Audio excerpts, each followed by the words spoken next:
Bonjour et bienvenue dans une nouvelle vidéo du cycliste. Avant que la vidéo ne commence, vous verrez dans cette vidéo des partisans de la nouvelle maire de Châtillon, une ville au sud de Paris, mais je n'ai pas de lien particulier avec eux, ils étaient juste là au moment du tournage, avant les municipales. Par contre, entre-temps, j'ai appris qu'ils avaient le projet d'enlever les barrières dont je vais parler dans cette vidéo, mais ça reste tout de même très intéressant car ça ne concerne pas que cette ville en particulier. Je vous laisse donc avec la vidéo. Quand je suis revenu de Paris, j'ai remarqué que la ville de Châtillon a ajouté des barrières sur une piste cyclable. Au lieu de m'énerver, je voulais m'intéresser au problème que ces barrières dénoncent, le sentiment d'insécurité des piétons. Pour la mise en situation, on est à la fin d'une grande descente qui mène tout droit sur une piste cyclable à côté d'une station de tramway. L'ancienne municipalité estimait que les cyclistes roulent trop vite sur cet axe et a donc instauré des barrières sur la piste pour garantir la sécurité des piétons qui marchent sur l'aménagement cyclable. Attendez quoi ? Des piétons qui marchent sur l'aménagement cyclable ? Je suis d'accord que la sécurité des piétons est primordiale. Ce sont les usagers de la route les plus faibles et nous sommes tous piétons à un moment ou un autre. Vraiment 100% d'accord, mais ça c'est pas logique. Pour une bonne cohabitation entre les cyclistes et les piétons, il s'agit de respecter le principe de la séparation, c'est-à-dire ne pas mélanger les différents usagers de la route.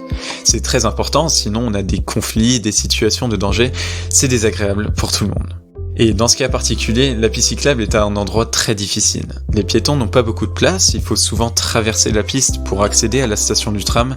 Il y a beaucoup de monde, donc de base en fait les conditions sont assez mauvaises. Par contre, on a quand même souvent la même situation entre des routes pour voitures et des trottoirs. Pourtant, on n'en parle jamais et on ne fait pas des chicanes en métal pas éclairées pour les motorisés. C'est la preuve que c'est possible autrement, donc voici ma proposition. En premier lieu, il faut considérer la circulation cycliste comme une circulation à part. Ils ne sont ni voitures, ni piétons.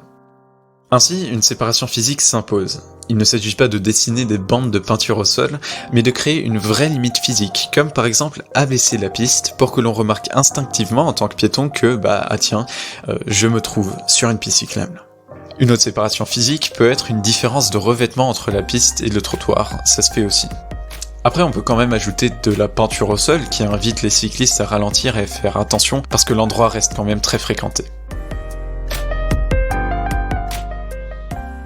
En conclusion, la solution au problème n'est pas de créer des chicanes dangereuses pour les cyclistes qui les empêchent de rouler normalement sur leur aménagement, mais de créer une infrastructure qui suggère automatiquement aux piétons qu'ils ne sont pas à leur place.